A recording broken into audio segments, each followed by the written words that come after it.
It seems like for every comic book superhero or heroine there's always a male or female counterpart that eventually shows up. For Superman, there was Supergirl. For Batman, there was Batgirl. The Hulk had the She-Hulk, as lame as that was. And now, even though they're not really directly related or even a part of the same comic book universe, Blade has BloodRayne. It's the same idea. Half human, half vampire, hunting the vampires, trying to prevent the vampire apocalypse. The original BloodRayne came out in 2002. It was a pretty straightforward action game. You were this vixen-y vampire hunter cutting up evil Nazi vampires in the 1930s. Kind of a neat concept, you know, Nazis and vampires, two things you hate and you want to stab. Now it's 2004 and BloodRayne 2 is here, and even though it's set in the modern age, it's still basically the same idea. You're the vixen-y vampire hunter and you're stabbing vampires.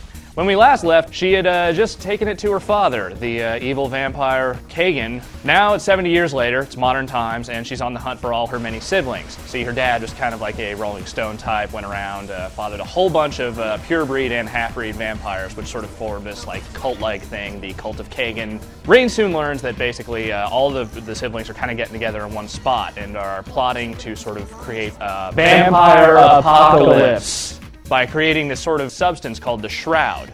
Basically what the Shroud does is it kind of covers the whole sky with this blood-infused chemical thing and makes it so vampires can walk around in the day, which for you and me, Johnny Human Guy, that's bad for us.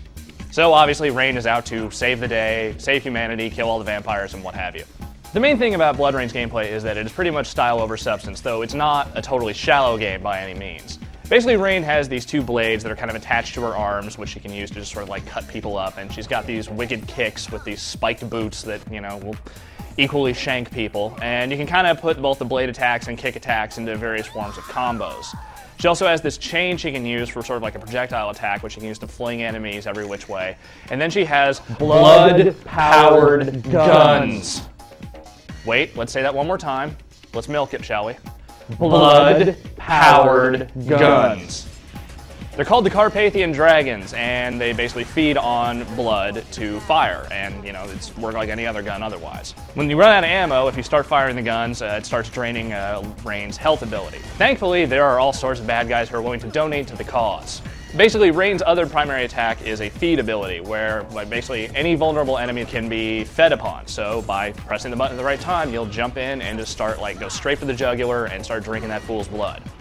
However, while you're doing that, you can also basically stick the dude with the guns, and that will basically power up the gun.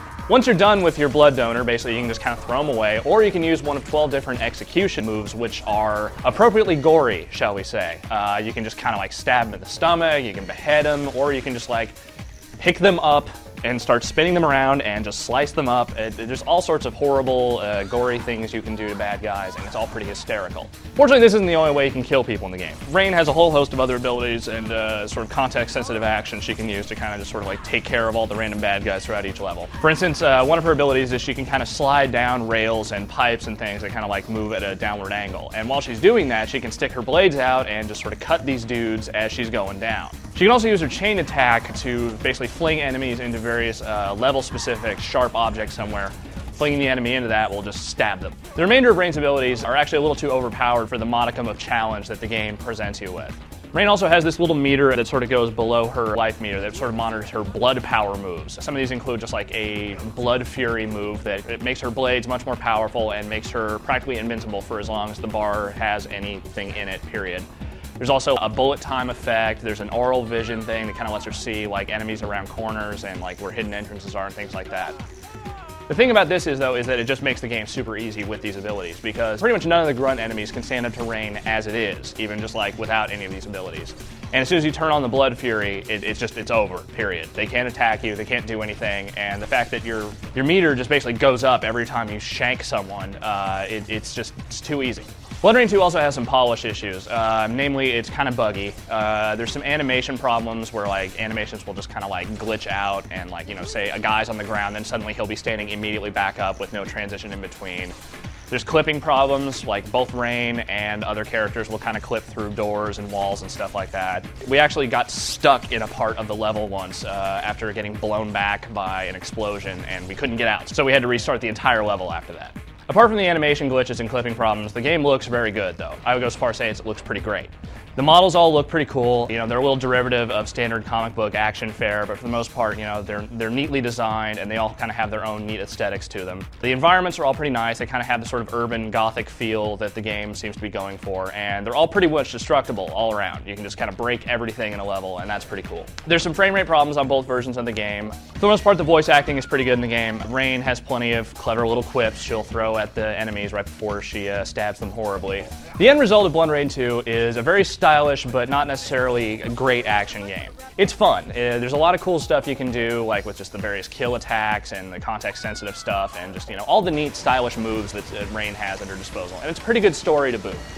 Unfortunately, it's just very straightforward. It's not hard at all, and you should be able to just kind of breeze through it in 10 hours or less. If it had more polish, it would be a better game, period. But as it is, it's still a fun game, and if you enjoyed the original BloodRayne, this one is definitely worth checking out.